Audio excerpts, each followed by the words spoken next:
Boa tarde a todos. Bom, hoje nesse vídeo, nós, da equipe de Finanças Sustentáveis do FGV-SES,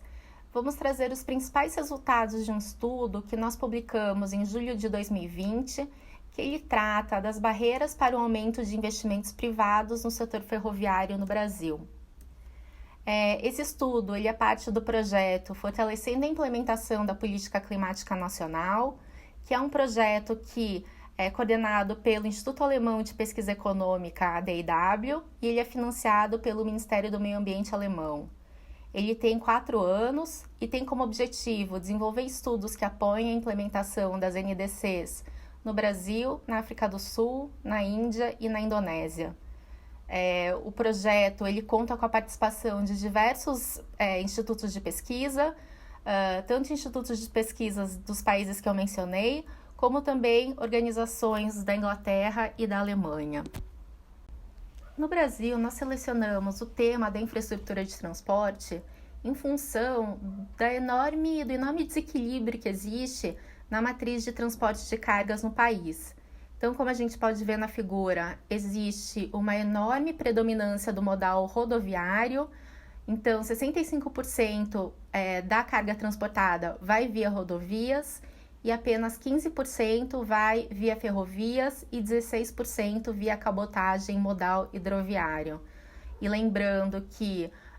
as principais cargas transportadas elas são commodities agrícolas e minério de ferro, em que o modal ferroviário e hidroviário seriam mais apropriados em função do baixo valor agregado e das grandes distâncias percorridas. No passado, os principais investidores de infraestrutura de transportes eram os bancos estatais, principalmente o BNDES e a Caixa, mas com a redução do tamanho do BNDES e também por causa do aumento do déficit fiscal, existe uma necessidade muito grande de aumento de investimentos privados para suprir esse gap de infraestrutura de transporte no país. O governo ele tem se mobilizado, por exemplo, concedendo projetos de infraestrutura para o setor privado no âmbito do PPI, e também, mais recentemente, a gente vê que o Ministério de Infraestrutura ele fez uma parceria com a Climate Bonds Initiative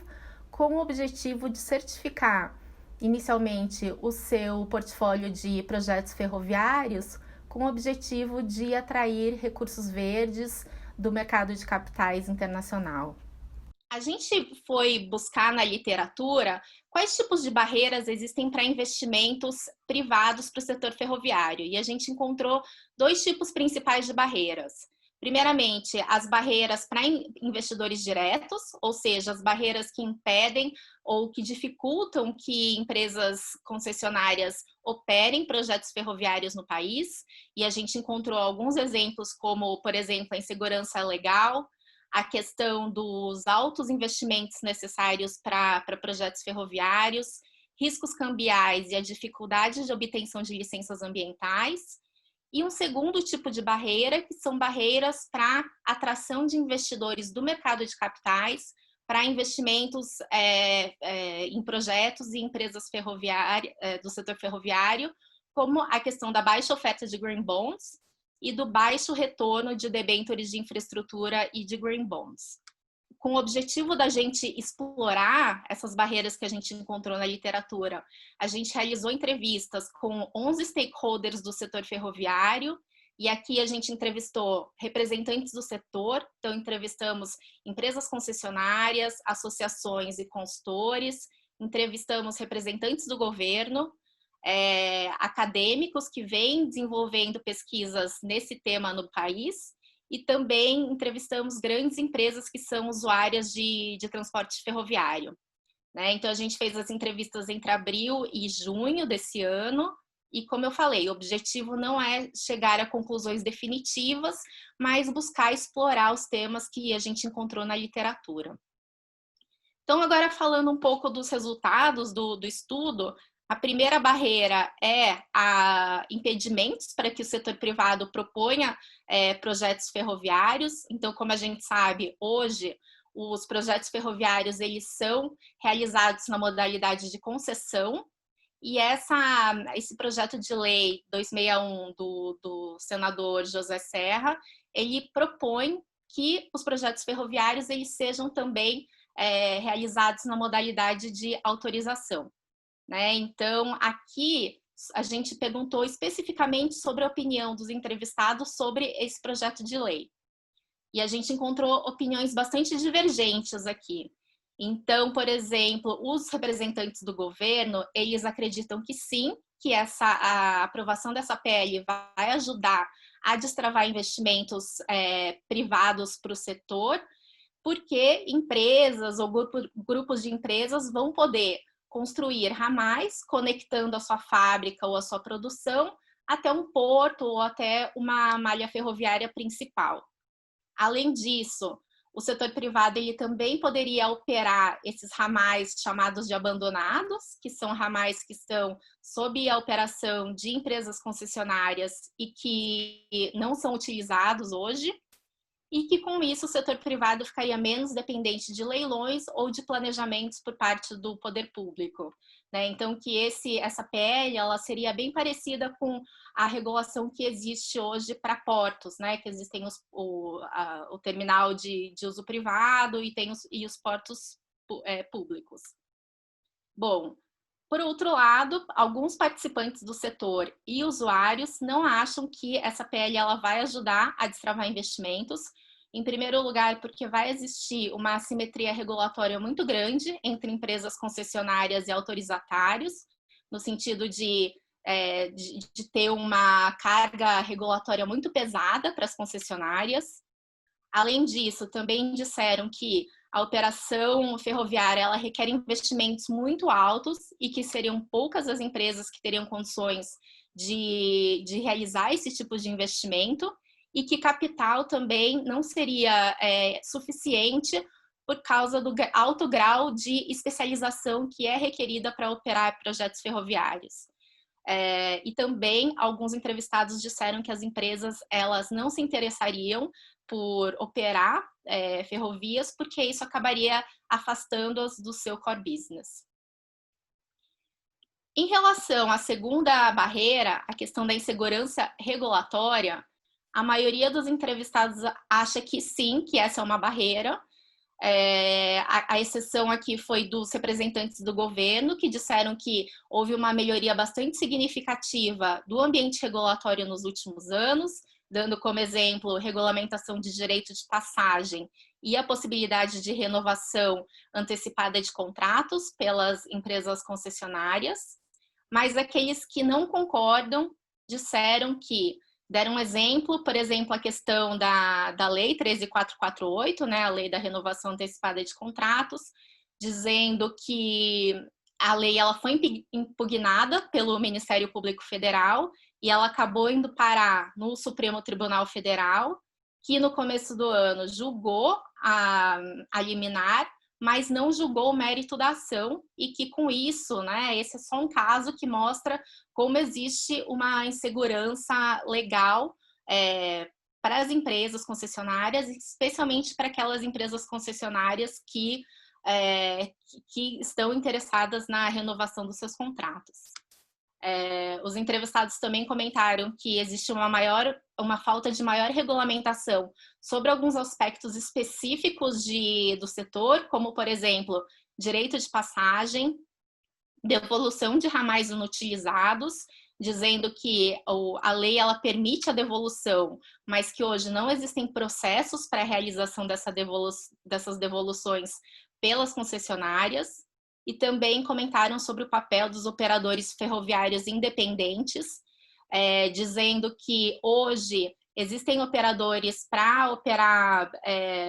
pátios ferroviários, mas que não existem operadores hoje que operem transporte ferroviário de longa distância. E, por fim, também comentaram que, às vezes, as leis federais e as leis municipais, elas conflitam, dando como exemplo o fato de que o trem passa por diversos municípios e que, às vezes, um município ele pede um determinado padrão de buzina em um determinado período do dia e que esse padrão ele conflita com leis federais.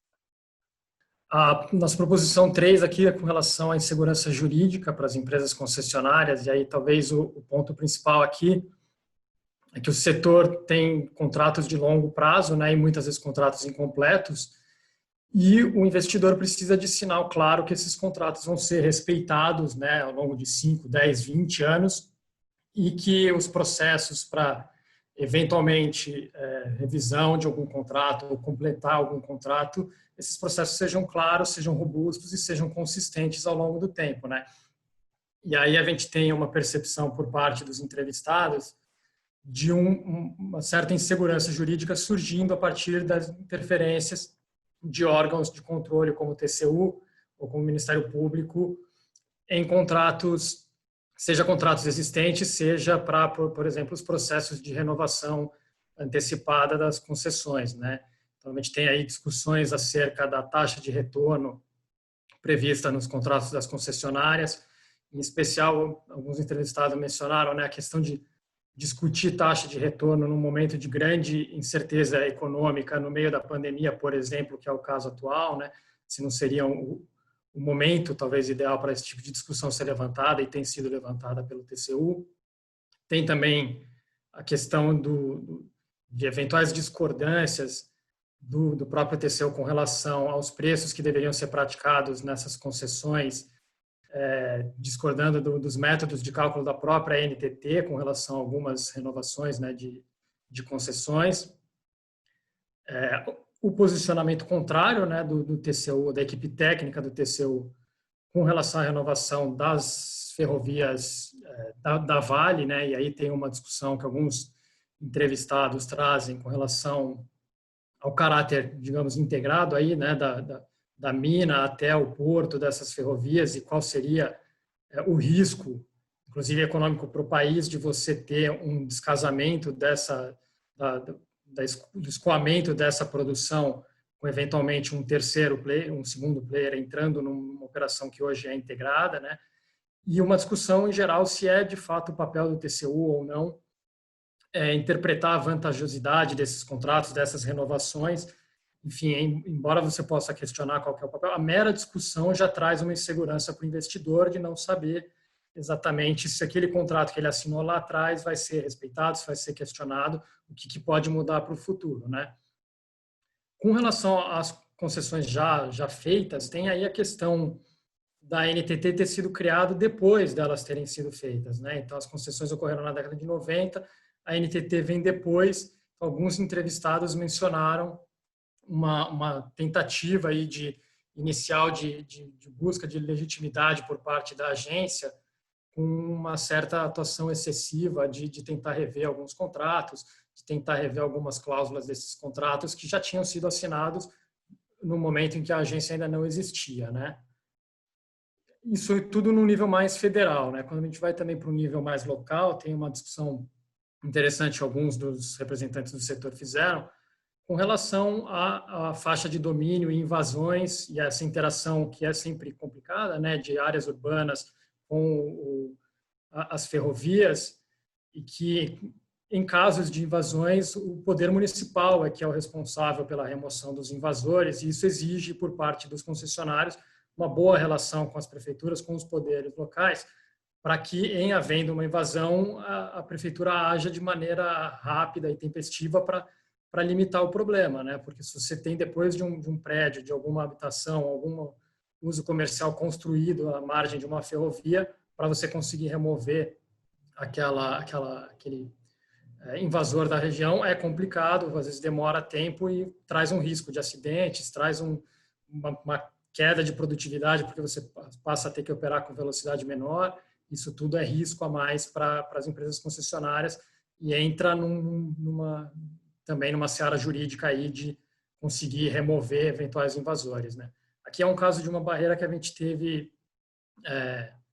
só para terminar ali da outra barreira, a gente não teve todos os setores manifestando com relação a essa questão de segurança jurídica, né? A gente teve um consenso entre o pessoal da academia e do próprio setor ferroviário, mas usuários e governos não fizeram menções diretas a essa barreira. A nossa proposição 4 do alto risco retorno dos projetos ferroviários, acho que essa é mais esperada para todo mundo, né? Então, tem aqui os três setores, de alguma forma, governo, academia e setor, concordaram, os usuários,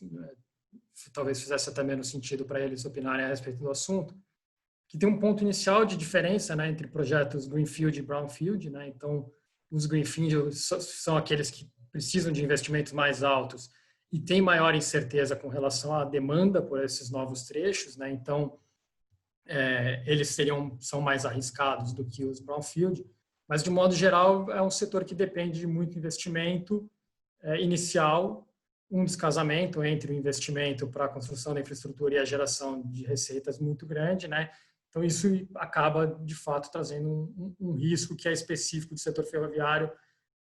maior para o setor ferroviário do que para outras infraestruturas, né? Isso faz com que, historicamente, por exemplo, os projetos Greenfield tenham sido construídos pelo setor público ou com muito subsídio, não só no Brasil, como em outros países.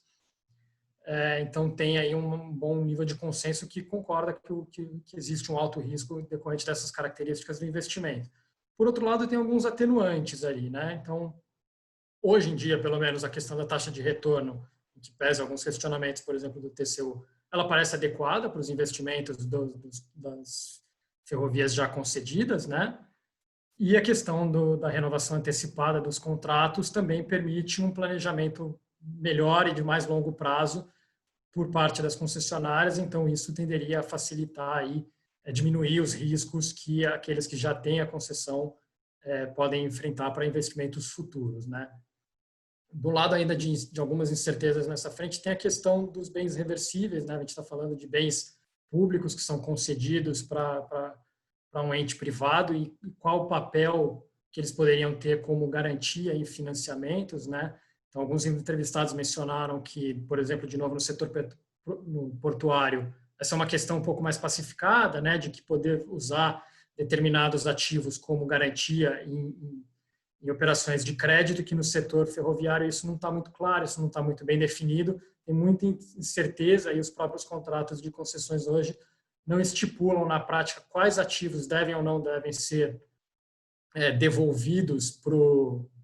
setor público ao final das concessões e quais desses ativos poderiam ou não ser utilizados como garantia em financiamentos. E aí também com relação aos investimentos do setor e algo que pode aumentar o risco dos projetos, é o reconhecimento do valor desses investimentos pelos órgãos reguladores e de controle, né? Então, seja para revisão de tarifas, seja para eventuais indenizações por parte do setor público, você acaba tendo uma discussão sobre qual é o valor real daqueles investimentos feitos pelas concessionárias e um histórico de disputas muito grandes no valor que é entendido pela concessionária, às vezes pela agência e às vezes pelo TCU e pelo Ministério Público, que faz com que o investimento feito pelo concessionário não tenha certeza se 100% daquilo vai ser reconhecido, por exemplo, para uma revisão de tarifa ou para um valor de outorga menor numa renovação do contrato. Bom, em relação à próxima barreira, que é a impossibilidade das concessionárias gerarem receitas extraordinárias, como, por exemplo, propaganda ou aluguel de estabelecimentos comerciais, alguns entrevistados disseram que a NTT ela não aprova que as concessionárias explorem as faixas de domínio para empreendimentos comerciais, como, por exemplo, para um shopping, e que, segundo eles, isso não faz sentido porque a exploração comercial de faixas de domínio ajudaria a prevenir acidentes e a prevenir invasões e ocupações ilegais, né, dessas regiões. Falaram que existe uma necessidade de maior regulamentação sobre o tema, enquanto outros entrevistados disseram que essa não é uma barreira relevante e que basta incluir a possibilidade de geração de receitas extras nos contratos, ou então pagar para o governo uma comissão pela geração dessas receitas. E, por fim, algumas pessoas disseram que para as concessionárias não faz sentido trabalhar nessa geração de receitas extras, porque não faz sentido operar fora do seu core business. Sobre a próxima barreira, a questão das agências reguladoras, os entrevistados não chegaram a um consenso sobre o grau de qualificação técnica da NTT. Alguns disseram que a qualificação é bastante boa, outros disseram que é uma qualificação baixa em relação a outras agências reguladoras como a ANEEL, por exemplo. E outras pessoas ainda falaram que o grau de qualificação técnica do ponto de vista acadêmico ele é alto, mas não em relação à experiência com regulação. Sobre a interferência política, alguns disseram que sim, que ela existe e que ela é motivada pela falta de independência financeira. Então, até a aprovação da lei das agências reguladoras, eram os ministérios setoriais que eram responsáveis pela transferência dos recursos para as agências reguladoras, e que agora, com essa nova lei, ela deve aprimorar a gestão das agências, mas mesmo assim não vai torná-las 100% independentes, porque ainda as agências reguladoras vão ficar sujeitas ao repasse de recursos do Ministério da Economia. Por meio das entrevistas, a gente não obteve evidência suficiente para a gente fazer essa relação das características e do papel das agências reguladoras e de ser ou não uma barreira para investimentos diretos. Então, a gente precisa fazer algumas entrevistas adicionais para obter mais informações. Com relação aos riscos cambiais, essa é uma barreira que parece ter menor relevância atualmente se a gente olha para o fato de que temos apenas empresas nacionais operando no país. Agora, indiretamente, mesmo os operadores nacionais têm alguma exposição à variação cambial. Por exemplo, quando adquirem trilhos ou locomotivas, já que alguns desses componentes são importados. Por outro lado, existem mecanismos que permitem proteger os concessionários dessas variações, seja dentro dos contratos de concessão, seja por meio das operações de hedge no mercado financeiro. Nesse segundo caso, já existe um projeto de lei, o PL 7063, que busca evitar que os ganhos com uma operação financeira sejam tributados como especulação, já que eles apenas compensariam o aumento das despesas com a aquisição de equipamentos importados, por exemplo. Outra fonte indireta de risco é sobre os traders de commodities para exportação. Em cenário que o câmbio é mais favorável para os exportadores, a demanda por transporte ferroviário tende a aumentar. Aqui também existe um PL para que as concessionárias possam celebrar contratos em dólar com as traders e compartilhar esse risco cambial. E aí na última barreira para os investimentos diretos, né, tem uma questão que não é única do setor ferroviário, né, que é a questão do licenciamento ambiental. A gente tem aqui opiniões divergentes entre os entrevistados. O principal ponto aqui é talvez dos prazos e da imprevisibilidade, né? Então, alguns dos entrevistados vão alertar por uma certa imprevisibilidade do processo e que isso acaba atrasando os investimentos, então aumentando um pouco os riscos desses investimentos. Por outro lado, tem alguns entrevistados que vão falar, bom, tem limites máximos estabelecidos pela lei e é possível fazer um planejamento de maneira a incorporar esses eventuais atrasos no seu planejamento para o desenvolvimento do projeto. Tem também um aspecto de que o governo tem feito um esforço de já conceder novos trechos já licitados, então você eliminaria esse risco ou reduziria bastante esse risco para o investidor na medida que o governo já concedeu a obra com a licença obtida, né? Então tem aí tem também uma questão, enfim, eventualmente alguns entrevistados mencionaram que o licenciamento ambiental acaba servindo como uma boa desculpa caso alguns investimentos não sejam vistos como desejáveis pelas concessionárias, então você se aproveita da demora do licenciamento ambiental para postergar esses investimentos. Então, tem ali algumas opiniões divergentes, mas, de forma geral, a questão aqui é mais com incerteza de prazo e de processo, mas tem muito de avanço já, por exemplo, com o governo concedendo as obras já com as licenças. Bom, em relação às barreiras, agora falando das barreiras para investimentos do mercado de capitais, aqui a maioria dos entrevistados não soube ou não quis dar a sua opinião sobre esses temas, mas em relação à baixa oferta de green bonds, então, até a data da última entrevista, realmente não havia casos de green bonds no Brasil financiando projetos ferroviários, e eu falo até a data da última entrevista porque no final de junho a Rumo emitiu um green bond no valor de 500 milhões de dólares e que a demanda ela foi quase 5 vezes superior à oferta. O que os entrevistados comentaram é que o governo ele está se mobilizando no sentido de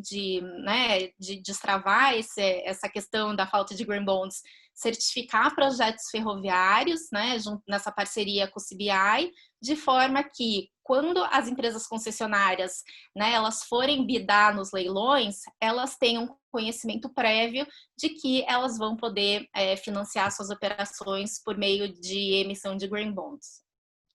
Sobre o retorno baixo de debêntures de infraestrutura, alguns entrevistados falaram que sim, que essa é uma questão, porque hoje o incentivo fiscal vai por investidor pessoa física, e aí quando a pessoa física ela faz o seu cálculo, ela acaba demandando um retorno um pouco abaixo, né, por fazer esse cálculo do incentivo fiscal. E que com isso acaba reduzindo o interesse de investidores institucionais, como o caso de fundos de pensão, para investir em debêntures de infraestrutura, e por isso que existem algumas propostas, né, como a proposta do PL 7063, que busca criar uma nova série de debêntures de infraestrutura e, ao invés de conceder o incentivo fiscal para o investidor, conceder para o emissor da debênture, e com isso ajudar a resolver esse problema do interesse por parte dos investidores institucionais. Além disso, essa PL ela também propõe a extinção do withhold tax, que é a taxação que é feita na remessa dos juros dos investidores estrangeiros que investem nessas debêntures, e que a extinção dessa taxa ajudaria a criar um ambiente em que os emissores pudessem pagar juros um pouco superiores. E, por fim, alguns entrevistados também disseram que, com a Selic mais baixa, essa questão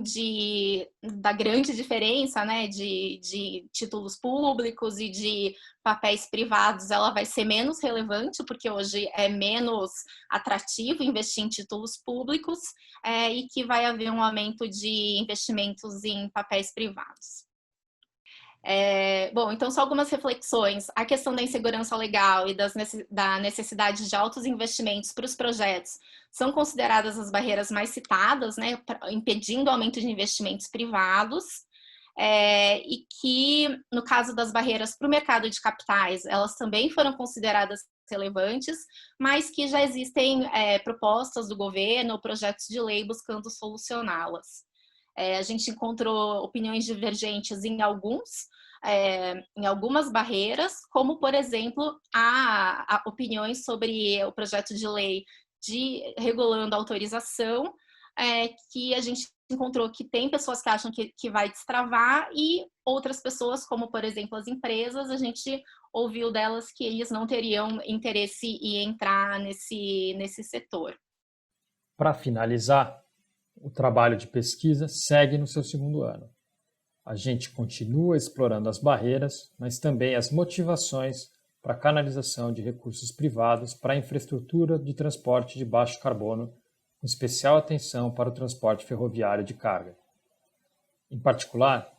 a pesquisa vai focar no papel dos investidores institucionais para o desenvolvimento de nova infraestrutura de transporte no país e explorar as ações que poderiam contribuir para criar um ambiente mais favorável para que esses investidores preencham as necessidades de investimento nessa área. Por fim, a gente deixa aqui nossos contatos para quaisquer comentários, dúvidas e sugestões. Obrigado.